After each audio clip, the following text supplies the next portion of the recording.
Saudações, pessoal. Paulo Thiago Fernandes falando, chegando com mais um vídeo aqui no Informar Direito, hoje com um visual um pouco diferente. Eu falo da minha casa.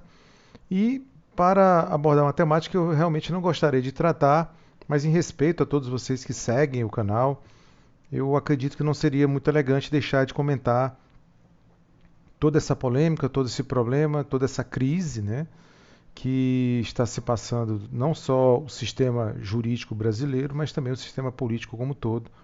E eu me refiro especialmente aos últimos eventos ligados à condenação do deputado Daniel Silveira e também à própria edição do decreto de graça por parte do atual presidente da República em favor do referido deputado. Então, o primeiro ponto que eu gostaria de deixar aqui no ponto para vocês, né, de imediato, de acesso prático para vocês, é que o que menos tem a ser dito é direito. E embora seja um canal para informar sobre direito, a gente tem que tocar realmente nessa ferida aqui. O grande problema é que o direito ele pecou no momento em que ele não foi capaz de conter o seu uso, né, policialesco, o seu uso politiqueiro, né, o seu uso autoritário, né, muitas vezes por conta desse ou daquele voluntarismo, especialmente a partir do lavajatismo para cá. Então, quando o Supremo não foi capaz de respeitar a Constituição da República, endossando prisões inconstitucionais, a partir do momento em que o próprio texto da Constituição não era mais respeitado, e aí você viu um conjunto absurdo, né, de discursos no sentido de que a Lava Jato refundou o sistema penal, e todos nós sabemos que eles não tinham, né, as pessoas envolvidas com a Lava Jato, eles não tinham a mínima condição intelectual para isso. Da mesma forma, nada do que era feito com base em uma estruturação de uma nova dogmática processual penal.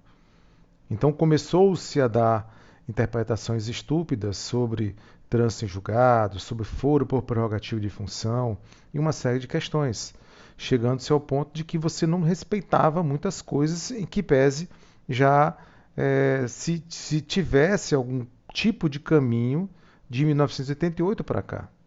Tá? É interessante vocês sempre pensarem que quando o Brasil rompeu, pelo menos formalmente, com o regime ditatorial civil-militar a partir do final dos anos 80, todo o sistema de justiça foi mantido. O que é que eu quero dizer com isso? Que as pessoas que estavam a cargo do judiciário, do Ministério Público, né, das forças policiais, de certa maneira, essas pessoas não foram tiradas de seus cargos. Então é um movimento muito semelhante ao que aconteceu, por exemplo, no nazismo.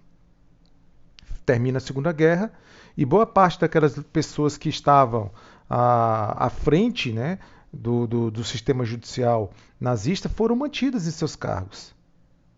Então, o que se fez foi o que continuou-se interpretando o sistema penal ou se utilizando o sistema penal com os mesmos olhares, né, com o mesmo tipo de entendimento do sistema constitucional anterior, que, no caso brasileiro, é um sistema manifestamente autoritário.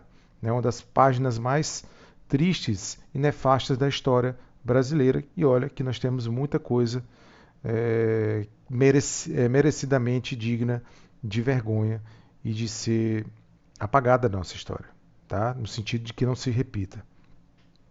Então, só para dar um contexto do que nós estamos falando, né? Você tem aí, no caso da figura do deputado em questão, um deputado que em nenhum momento ele respeitou o cargo e passou a utilizar o cargo para atacar instituições e fazer uso de seu mandato para justamente rasgar aquilo que lhe foi garantido, aquilo que foi conquistado historicamente. Não pode, de forma alguma, o deputado defender o fechamento do Congresso Nacional, além de ser estúpido por todos os termos, é ofensivo, né, ao próprio Estado Democrático de Direito, sem falar das outras questões, dos outros atos manifestamente contrários, né, ao Estado Democrático de Direito praticados por esse deputado. Então, obviamente, nenhum tipo de cargo ou mandato pode autorizar quem quer que seja a praticar crimes supostamente em nome disso. Depois você tem, por exemplo, uma figura deplorável, de um Procurador-Geral da República que não é Procurador-Geral da República de fato e que, de certa maneira, mantém uma relação muito estranha com aqueles com quem se identifica.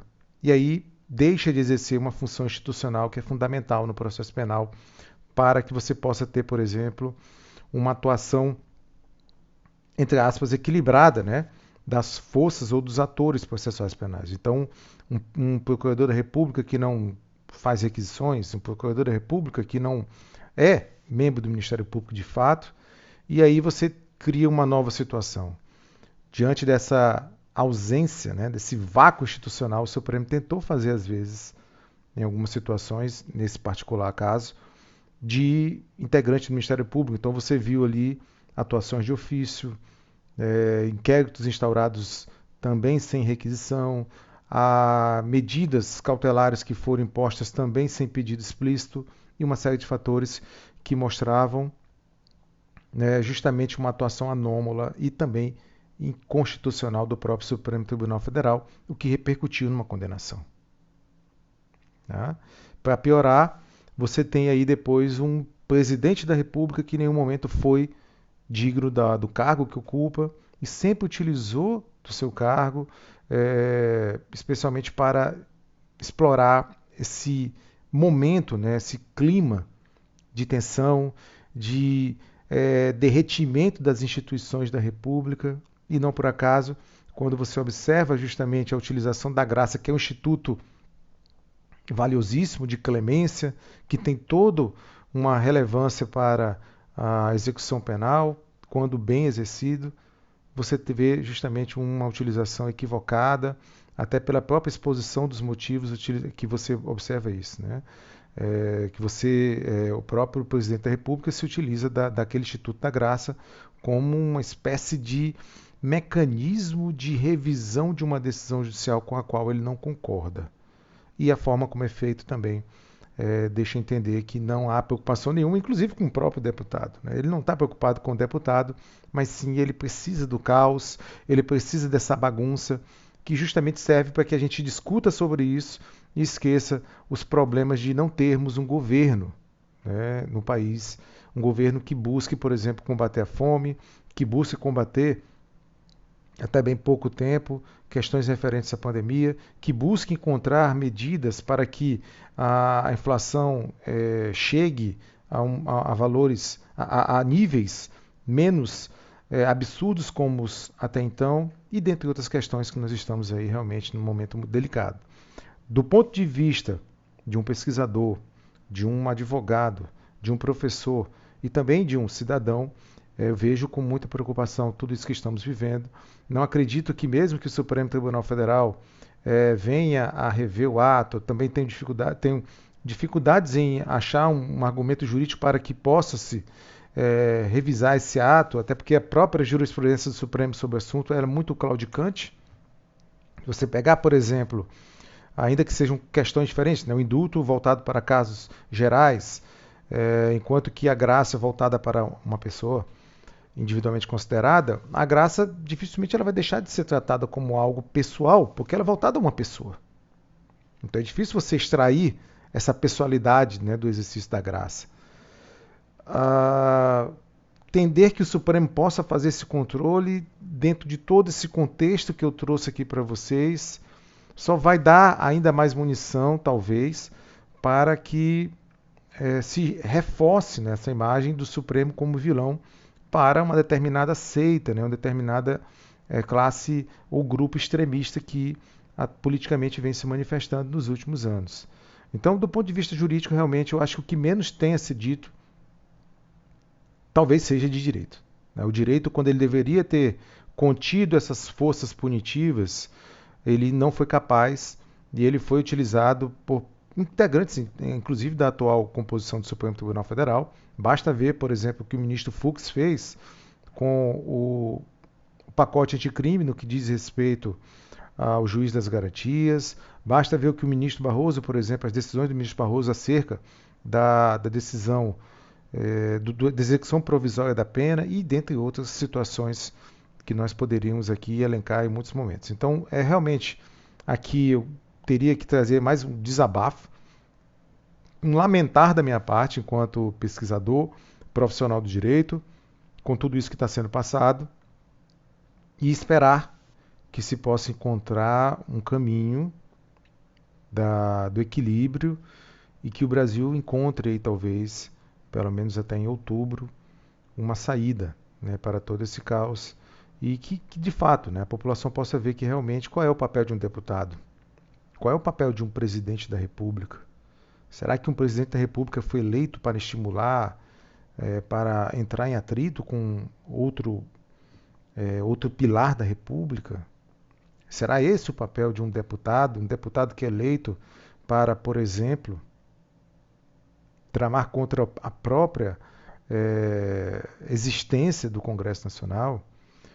Como nós podemos nos organizar em termos políticos para que esse problema de nos tornarmos reféns do Ministério Público em termos de Procuradoria-Geral da República seja solucionado, para que o Supremo não se ache na condição de poder, inclusive, superar isso. Tá? Então, da minha parte, o inquérito, né, instaurado de ofício é inconstitucional. Não vejo como compatível com a Constituição o dispositivo do próprio regimento interno do Supremo que trata disso. E aí nós estamos diante realmente de um problema muito grave.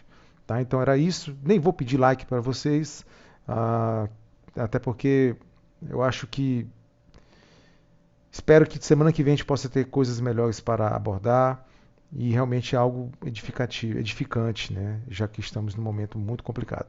Um abraço, saúde e que a gente possa encontrar um caminho que nos tire desse lamaçal.